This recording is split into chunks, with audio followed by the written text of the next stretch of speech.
গ্রীষ্মকাল শুরু হওয়ার সাথে সাথেই তীব্র দাবদাহে পড়ছে পুরো দেশ। ঘরে বাইরে সবখানেই এখন গ্রীষ্মের ঝলসানো হাওয়ার দাপট। তীব্র গরমে একদিকে মানুষের স্বাভাবিক জীবনযাত্রা ব্যাহত, অন্যদিকে বাড়ছে হিট স্ট্রোকের ঘটনা। সূর্যের তাপ ক্রমাগত বেড়ে যাওয়ায় দেশের বিভিন্ন অঞ্চলে তাপমাত্রা অতিরিক্ত মাত্রায় পৌঁছে গেছে, যা সহ্য করা প্রায় অসম্ভব হয়ে পড়েছে। দাবদাহের কারণে পরিবেশের তাপমাত্রা এতটাই বাড়ছে যে মানুষের শরীরও সহজে ঠান্ডা হচ্ছে না। রাস্তায়, মাঠে কিংবা বাসাবাড়িতে সব জায়গাতেই গরমের দাপটে জীবন অস্বস্তিকর হয়ে উঠেছে। গরমের কারণে অনেক মানুষ এখন হিট স্ট্রোকের শিকার হচ্ছেন।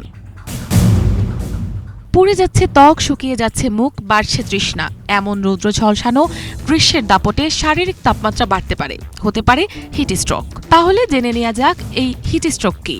হিট স্ট্রোক হলে কি কি লক্ষণ দেখা যায়? প্রচণ্ড গরমে তাপ নিয়ন্ত্রণ ক্ষমতা কমে যাওয়ার ফলে শরীরের তাপমাত্রা দ্রুতই বেড়ে যায়। ঘাম বের হওয়া বন্ধ হয়ে শরীরের তাপমাত্রা বেড়ে যায় এমনকি 105 ডিগ্রি ফারেনহাইটের বেশি। তখন চামড়া পুড়ে যাচ্ছে এমন মনে হয়। শরীরের তাপমাত্রা 130 ডিগ্রি ফারেনহাইটের বেশি হলে শরীরের চামড়া শুষ্ক ও লাল বর্ণ ধারণ করে।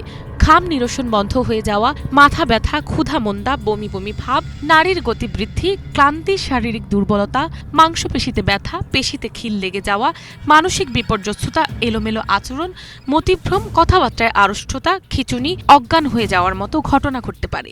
যারা পেশাগত কারণে দীর্ঘ সময় বাহিরে থাকেন তারাই বেশি ঝুঁকিপূর্ণ অবস্থায় থাকেন। স্থূলকায়, হৃদরোগ, ফুসফুসের রোগে আক্রান্ত বয়স্ক ও শিশুদের এই হিট স্ট্রোকে আক্রান্ত হওয়ার ঝুঁকি বেশি থাকে। হিট স্ট্রোক একটা মেডিকেল ইমার্জেন্সি, তাই হিট স্ট্রোক হলে তাৎক্ষণিকভাবে শরীরের তাপমাত্রা কমানোর ব্যবস্থা করতে হবে। রোগীকে ছায়াযুক্ত জায়গায় নিয়ে ফ্যান ছেড়ে দিয়ে জামা কাপড় খুলে ঠান্ডা বরফ পানি শরীরের উপর ছিটিয়ে দিতে হবে। হাতের বগলে এবং কুচকির নিচে বরফের প্যাকেট রেখে দিয়ে সম্ভব হলে শীতাতপ নিয়ন্ত্রিত কক্ষে বরফ পানিতে গোসল করাতে হবে। রোগী পানি পান করতে সক্ষম হলে তাকে ঠান্ডা পানি পান করাতে হবে। রোগীর তাপমাত্রা 110 ডিগ্রি ফারেনহাইটের কাছাকাছি না আসা পর্যন্ত এ ব্যবস্থা চলমান রাখতে হবে। তাপমাত্রা না কমলে কিংবা জটিলতা দেখা দিলে দ্রুত হাসপাতালে নিয়ে যেতে হবে।